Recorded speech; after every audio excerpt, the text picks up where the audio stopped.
राष्ट्रीय खेल दिवस मेजर ध्यानचंद की जयंती के अवसर पर मुख्यमंत्री खिलाड़ी प्रोत्साहन योजना का शुभारंभ। सीएम से मेडल पाकर के खिलाड़ियों में हर्षोल्लास।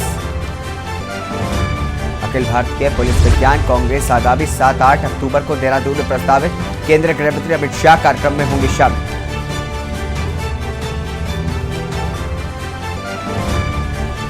सीएम धामी ने प्रदेश में यूसीसी कानून साल 2023 में लागू करने की दी जानकारी। कहा, संवैधानिक व्यवस्थाओं के मद्देनजर लिया फैसला। प्रदेश में अतिक्रमण के खिलाफ सीएम धामी ने सख्त दावे की। अतिक्रमण शून्य होने तक प्रदेश में तेजी से की जाएगी कार्रवाई। ऋषिकेश हरिद्वार घाटों की तर्ज पर हरिपुर घाट 7 सितंबर को जन्माष्टमी के मौके पर सीएम करेंगे शिलान्यास। करीब 7.5 करोड़ की लागत से घाट का निर्माण। श्री हेमकुंड साहिब के कपाट बंद होने की तारीख तय। शीतकालीन के लिए 11 अक्टूबर को बंद होंगे कपाट। ट्रस्ट की बैठक में लिया गया फैसला। आप देख रहे हैं के न्यूज, खबरों का सारथी। नमस्कार, स्वागत है आपका। आप देख रहे हैं खबर उत्तराखंड। मैं हूं आपके साथ हारिस। हल्द्वानी में रक्षाबंधन का त्योहार 30 और 31 अगस्त को मनाया जाएगा। त्योहार के चलते हल्द्वानी मार्केट में हर साल की भांति भीड़ बढ़ने की संभावना रहती है। इसलिए इसके लिए पुलिस प्रशासन ने अपनी कमर कस ली है। एसपी हरपल सिंह का कहना है कि बाजार में अतिरिक्त पुलिस बल तैनात कर दी गई है ताकि बाजार में खरीदारी के लिए आने वाली बहनों और महिलाओं को दिक्कत का सामना न करना पड़े। इसके अलावा पुलिस ने सुचारू यातायात के लिए ट्रैफिक इंस्पेक्टर को भी दिशा निर्देश दिए हैं, जिससे कि बाजार में आने वाली भीड़ को संभाला जा सके। ट्रैफिक ज्यादा बढ़ने की संभावना पर ट्रैफिक इंस्पेक्टर द्वारा कार्रवाई की जाएगी।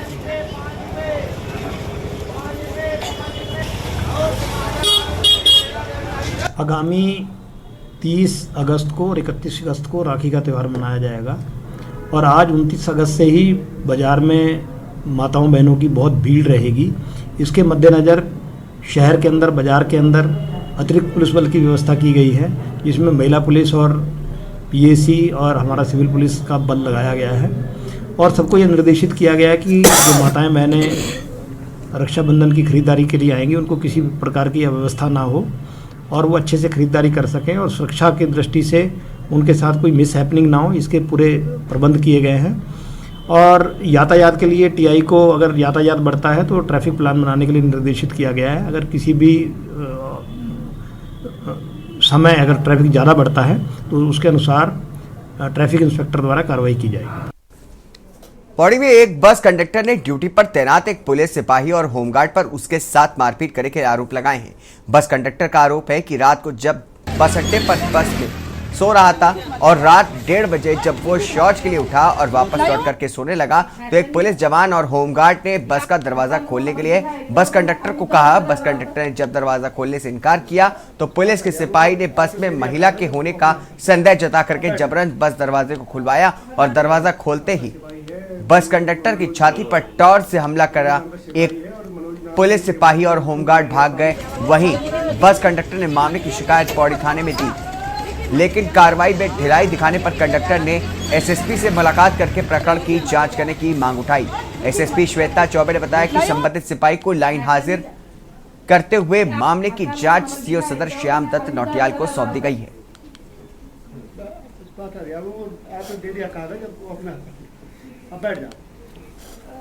कहाँ से उन्होंने आश्वासन दिया है आपको? हाँ जी, मैं बाथरूम आया था 28 तारीख शाम को 1:30 बजे। मैं अपनी गाड़ी में बैठा हुआ था, बाथरूम आया। जैसे ही बाथरूम करके अंदर गया, पुलिस वाले जो ड्यूटी पे तैनात है वो आए गाड़ी पे। उन्होंने दरवाज़ा ज़बरदस्ती मेरे से खुलवाया। उसके बाद अभी वो लगा रहे हैं कि यहाँ कोई लेडीज बैठी हुई है, हमको अंदर देखने दे। उसके बाद पहले होमगार्ड वाला आया, मैंने नहीं खोला।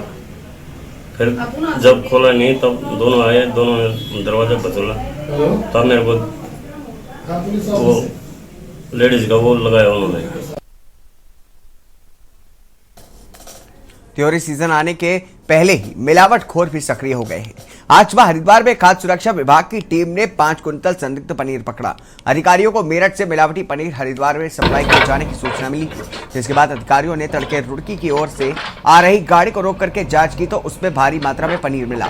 गाड़ी लेकर के आ रहे व्यक्ति से सख्ती से पूछताछ की गई तो उसने कबूला कि पनीर को बनाने में रिफाइंड तेल का इस्तेमाल किया गया है। इसके बाद खाद्य सुरक्षा विभाग की टीम ने टेस्टिंग लैब भेजने के लिए संदिग्ध पनीर के सैंपल लिए और पनीर को मिट्टी में दबा करके नष्ट कर दिया। मिलावटी पनीर की बड़ी खेप पकड़ने में खाद्य सुरक्षा विभाग को सफलता जरूर मिली है, लेकिन अंदाजा लगाया जा सकता है कि मिलावटखोरों का कारोबार कितने बड़े पैमाने पर चल रहा है।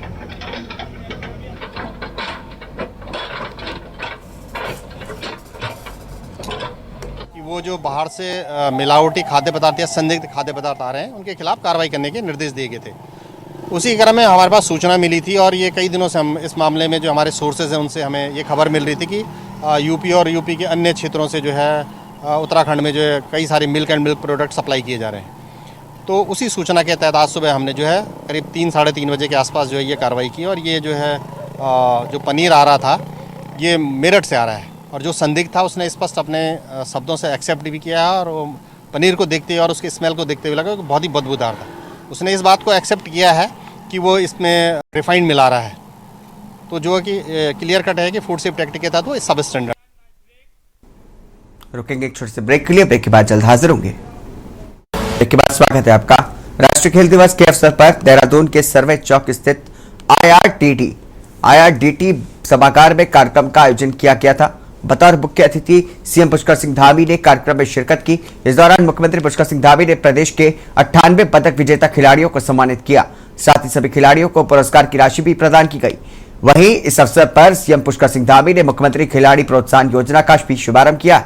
इस योजना के तहत सरकार 14 से 23 वर्ष तक के खिलाड़ियों को प्रति माह 2000 रुपए खेल छात्रवृत्ति के रूप में दी जाएगी। वहीं सीएम धामी ने कहा कि मेजर ध्यानचंद ने भारतीय हॉकी का नया आयाम दिया है। वो एक सामान्य आर्मी परिवार से थे, लेकिन अपने खेल के दम पर उन्होंने दुनिया में कई लोगों के दिलों पर राज किया है। खिलाड़ियों को उनसे प्रेरणा लेनी चाहिए।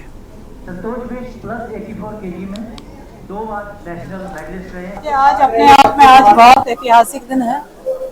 आज मेजर ध्यानचंद जी का जन्म दिवस है और उस जन्म दिवस को पूरे भारतवर्ष में राष्ट्रीय खेल दिवस के रूप में हम लोग सेलिब्रेट कर रहे हैं। निश्चित रूप से आज इस राष्ट्रीय खेल दिवस के माध्यम से आज खिलाड़ियों का दिन है। का जन्म दिवस और राष्ट्रीय खेल दिवस है। राष्ट्रीय खेल दिवस के अवसर पर मुख्यमंत्री खेल प्रोत्साहन योजना आज प्रारंभ की गई है और इसके साथ साथ जो हमारे उत्तराखंड के खिलाड़ियों के लिए दैनिक भोजन भत्ता जो 250 रुपये था उसको बढ़ाकर 480 रुपये प्रतिदिन करने का भी हम लोगों ने आज ये निर्णय लिया है। साथ में राष्ट्रीय प्रतियोगिता में जो भाग लेने वाले खिलाड़ी हैं। सपा नेता स्वामी प्रसाद मौर्य के हिंदू और ब्राह्मणवाद पर दिए बयान के बाद से तीखी प्रतिक्रियाएं सामने आ रही हैं। हरिद्वार में कथावाचक पुण्यानंद गिरी द्वारा ब्राह्मणों पर दिए गए विवादित बयान से पहले से ही नाराज ब्राह्मण समाज के लोगों ने स्वामी प्रसाद मौर्य को भी आड़े हाथों लेते हुए खूब खरी खोटी सुनाई है। उनका कहना है कि स्वामी प्रसाद मौर्य को धर्म के बारे में कोई भी जानकारी नहीं है। वे बेवजह अनाप-शनाप बयानबाजी करते रहते हैं। अगर उनकी पार्टी उन पर कार्रवाई नहीं करती है तो इसमें उनकी पार्टी की भी सहमति जाहिर होती है। आपको बता दें कि अक्सर विवादों में रहने वाले स्वामी प्रसाद मौर्य ने हिंदू धर्म और ब्राह्मणवाद को लेकर के ताजा विवादित बयान दिया है। जाली टोपी ऊंची पजामी पहन लेनी चाहिए, इसे तो किसी मस्जिद का मौलवी बन जाना चाहिए। ये भी कहता है ये स्वामी प्रकाश मौर्य को जाली टोपी ऊंची पजामी पहन लेनी चाहिए, इसे तो किसी मस्जिद का मौलवी बन जाना चाहिए। ये तो हर समय हिंदुओं के ऊपर कटाक्ष करता है और खासकर ब्राह्मणों के ऊपर। अभी बद्री नारायण जी के ऊपर करा था इनने। अरे भाई क्या पढ़ा तुमने, बैठ हमारे सामने साथ कर, हम तुझे जवाब देते हैं हर चीज का। तू बेपैंदी का लोटा है, जैसे बरसात में मेंढक उछलते हैं ना, तो उस प्रकार का है।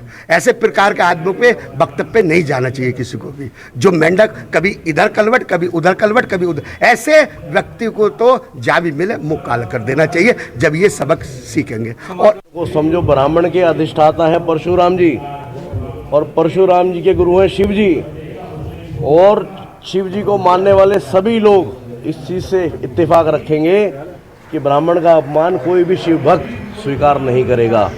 स्वामी प्रसाद मौर्य तो नित नए कोई ना कोई स्टंट करने की तैयारी में रहते हैं। इस पे कोई काम तो है नहीं, सांसद बना दिए जनता ने तो जनता का सम्मान हो रहा है, लेकिन ये उस सम्मान को संभाल नहीं पा रहा। क्या पार्टी को कार्रवाई करनी चाहिए इनके ऊपर लगातार इस तरह के बयान? बिल्कुल करनी चाहिए। पार्टी कार्रवाई नहीं करेगी तो पार्टी भी इसकी मिली भगत का हिस्सा ही माना जाएगा। वहीं मौसम खुलते ही नगर निगम ऋषिकेश शहर की खस्ताहाल सड़कों को दुरुस्त करने में जुट गया है। महापौर अनीता ममगाई की देखरेख में हरिद्वार रोड स्थित ज्योति विशेष विद्यालय के समीप चंद्रभाग पुल के निकट स्थित ऋषिकेश बद्रीनाथ मार्ग की मुख्य सड़क सहित विभिन्न क्षेत्रों में निगम के निर्माण विभाग ने जबरदस्त बारिश के बाद बदहाल हुई सड़कों का पेच वर्क शुरू कर दिया है। महापौर ने बताया कि मौसम का मिजाज बदलते ही निगम प्रशासन ने शहर व आसपास के इलाकों में सड़कों पर बने गड्ढों को भरने का काम शुरू कर दिया है। निगम के निर्माण विभाग ने शहर में कई जगहों पर गड्ढे भर दिए हैं। ये अभियान अब नालियों एवं सड़कों के नव निर्माण तक लगातार जारी रहेगा। अगस्त महीने के शुरुआती 3 सप्ताह लगातार बारिश होने के चलते हालत और ज्यादा खराब हो चुकी है। गड्ढे गहरे हो चुके हैं। बता दें कि जिनके पेचवर्क का काम भी शुरू कर दिया गया है। अधिकारियों को आदेश जारी कर दिए गए हैं कि गड्ढों को जल्द भरा जाए ताकि हादसे की आशंका न हो।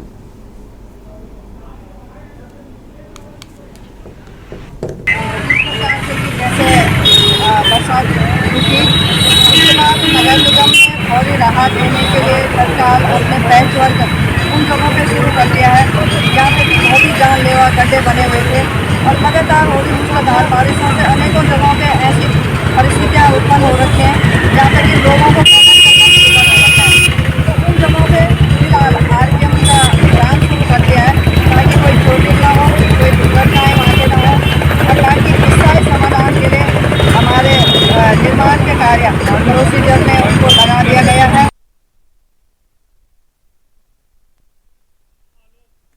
लंबे समय से अपनी दुर्दशा पर आंसू बहा रहे काशीपुर की दिशा व दशा सुधारने के लिए स्थानीय चुने हुए जनप्रतिनिधियों को कोई सरकार है ऐसा नजर नहीं आ रहा है, तो वहीं दूसरी ओर स्थानीय विपक्षी नेता इस ओर से उदासीन बने हुए हैं, जिसके चलते आज काशीपुर बदहालता की दहलीज पर जा पहुंच चुका है।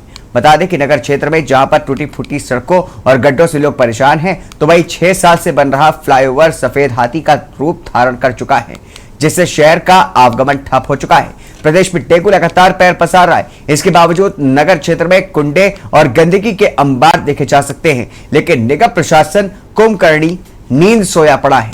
मीडिया ने कांग्रेस की वरिष्ठ नेत्री मुक्ता सिंह से बातचीत की। उन्होंने कहा कि विपक्ष की अब सुनता कौन है। बीजेपी ने सरकारी मशीनरी तक को कब्जे में कर रखा है। प्रदेश में हिटलर शाही हावी है। बहुजन समाज पार्टी नेता व पूर्व विधायक प्रत्याशी अशरफ एडवोकेट ने काशीपुर की बदहालता का ठीकरा क्षेत्र की जनता के सर फोड़ते हुए कहा कि जब निष्क्रिय लोगों को वोट किया जाएगा तो नतीजा यही होना है।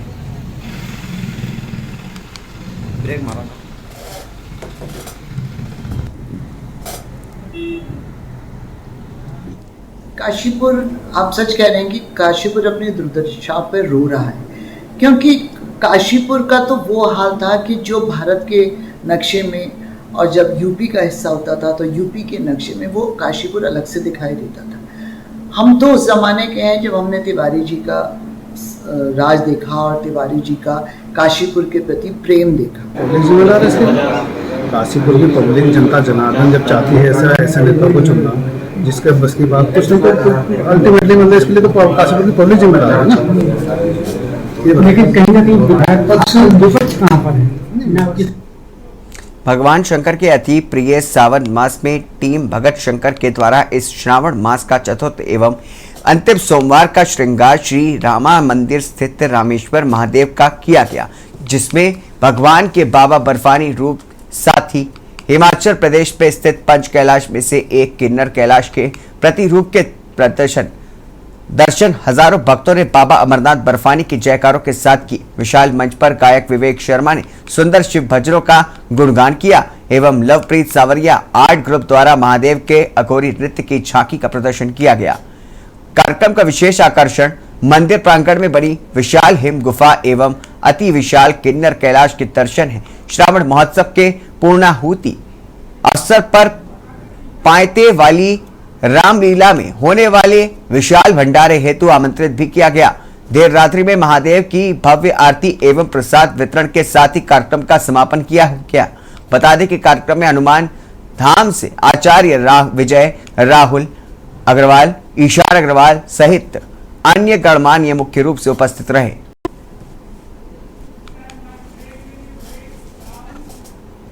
रुकेंगे एक छोटे से ब्रेक के लिए। ब्रेक के बाद जल्द हाजिर होंगे। ब्रेक के बाद स्वागत है आपका। लोकसभा चुनाव से पहले कर्मचारियों ने केंद्र और राज्य सरकार की टेंशन बढ़ा दी है। सरकार की ये परेशानी और भी बढ़ने वाली है। दरअसल पुरानी पेंशन बहाली की लड़ाई अब किसान नेता राकेश टिकैत का भी समर्थन मिल गया है। राकेश टिकैत का समर्थन मिलने से कर्मचारियों को पूरी उम्मीद है कि सरकार उनकी मांग को जरूर पूरा करेगी। आपको बता दें कि भारतीय किसान यूनियन के राष्ट्रीय प्रवक्ता राकेश टिकैत ने ट्वीट करते हुए इस आंदोलन को पूरा समर्थन दिया है। राकेश टिकैत ने ऐलान किया है कि 2024 के लोकसभा चुनाव से पहले पुरानी पेंशन बहाली के लिए वो हर संभव प्रयास करेंगे। उन्होंने कहा कि देश के 85 लाख एनपीएस कर्मचारियों की मांग के लिए देश का किसान हर संघर्ष में कर्मचारियों के साथ है। वहीं कांग्रेस ने भी कर्मचारियों की मांगों का समर्थन करते हुए कर्मचारियों से वादा किया है कि सत्ता में आने पर कांग्रेस कर्मचारियों को पुरानी पेंशन की सौगात देगी। वहीं उत्तराखंड में भी कर्मचारियों ने सरकार से आर पार की लड़ाई का ऐलान करते हुए 1 अक्टूबर को मुख्यमंत्री आवास कूच का ऐलान किया है। कर्मचारियों ने साफ कहा है कि जब तक सरकार उनकी मांगे पूरा नहीं करेगी तब तक आंदोलन जारी रहेगा। देखिए इस पर हमारी एक रिपोर्ट।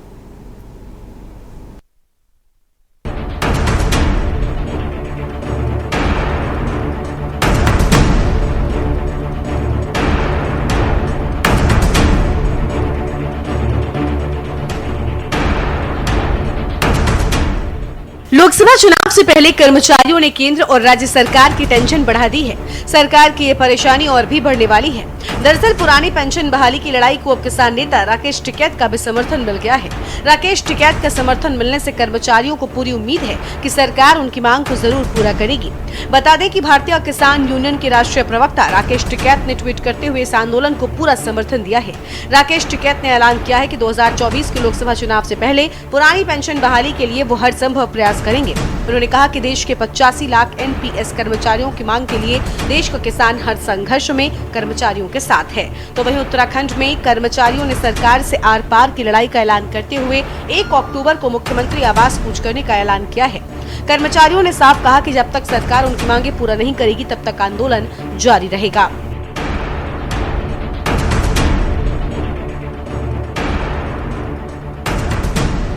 आपको बता दें कि उत्तराखंड के करीब 80,000 कर्मचारी सरकार पर पुरानी पेंशन बहाली के लिए दबाव लगातार बना रहे हैं। हालांकि अब तक सरकार ने इस ओर कोई कार्रवाई नहीं की है, जिससे कर्मचारियों में नाराजगी है। तो वहीं कांग्रेस ने भी कर्मचारियों की मांगों का समर्थन करते हुए कर्मचारियों से वादा किया है कि सत्ता में आने पर कांग्रेस कर्मचारियों को पुरानी पेंशन की सौगात देगी। बता दें कि कांग्रेस शासित राज्य हिमाचल, राजस्थान और छत्तीसगढ़ में पुरानी पेंशन की व्यवस्था लागू है, जिससे यहां कर्मचारियों में खुशी है, लेकिन बाकी अन्य राज्यों में कर्मचारियों में मायूसी है। ऐसे में कांग्रेस ने फिर कर्मचारियों को भरोसा दिया है कि कांग्रेस की सरकार आने पर कांग्रेस कर्मचारियों को पुरानी पेंशन का लाभ देगी। कुल मिलाकर लोकसभा चुनाव से पहले कर्मचारियों की नाराजगी ने केंद्र और राज्य सरकार की टेंशन बढ़ा दी है। सरकार की ये परेशानी राकेश टिकैत के बाद अब और भी ज्यादा बढ़ने वाली है, क्योंकि राकेश टिकैत ने किसानों की लड़ाई के साथ ही कर्मचारियों की लड़ाई लड़ने का भी ऐलान किया है। ऐसे में सवाल ये है कि क्या कर्मचारियों की ये नाराजगी भाजपा को चुनाव में भारी पड़ेगी। Uttarakhand desk report. अगली खबर बता दें आपको, जहां पर वन प्रभाग में आउटसोर्स व उपनल में तैनात 129 कर्मचारियों को विगत 8 महीने से नहीं मिला वेतन। आक्रोश में कर्मचारियों ने आज डीएफओ कार्यालय का घेराव किया। आपको बता दें कि रामनगर वन प्रभाग के अंतर्गत आउटसोर्स व उपनल में कार्यरत रामनगर के Kota range, Kosi range, Dechauri, Fatehpur, Kaladhungi range के अंतर्गत 129 कर्मचारियों ने रामनगर डीएफओ कार्यालय पहुंच करके डीएफओ दिग्नाथ नायक का घेराव करते हुए कार्य बहिष्कार करने की चेतावनी दी। अभी वन विभाग के अधिकार आउटसोर्स व उपनल कर्मचारियों के बलबूते ही वन विभाग के कई कार्य, चाहे जंगलों की गश्त या फिर चौकियों पर तैनाती हो आदि का कार्य ये कर्मचारी ही करते हैं। इस पर कर्मचारियों को पिछले 8 महीने से उनकी तनख्वाह नहीं मिली है। हमारे जो वॉचर्स हैं उनको लगभग 7 महीने, आज 7-8 महीने से सैलरी नहीं हो पा रही। वो हमारे जो बजट हेड है उसमें इनका पेमेंट का वेजेस पेमेंट का हेड में अभी तक हमको बजट प्राप्त नहीं हुआ। ये पूरा उत्तराखंड फॉरेस्ट डिपार्टमेंट में हर किसी डिवीज़न में यही प्रॉब्लम चल रहा है। तो इसके बारे में ऊपर के स्तर में सभी को पता है और इसका हल भी निकाला जा रहा है। अभी शासन के स्तर पे इसका डिसीजन होता है और डिसीजन जल्दी ही होने वाला है, हमको ये आश्वासन अभी मिला है। तो 10-15 दिन में इसका होपफुली इसका हल मिल जाएगा। ऐसा अभी हम यहाँ आउटसोर्स में लगभग 8 महीने हो गए, सैलरी नहीं मिली है। अभी हम डीओ साहब से मिले हैं, उन्होंने 15 दिन का टाइम दिया है। अगर 15 दिन बाद नहीं मिलती तो हम इसी के साथ उत्तराखंड की खबरों में बस इतना ही। आगे देखिए हमारा खास कार्यक्रम मंथन के न्यूज के प्रधान संपादक दुर्गेंद्र चौहान के साथ। तब तक के लिए नमस्कार।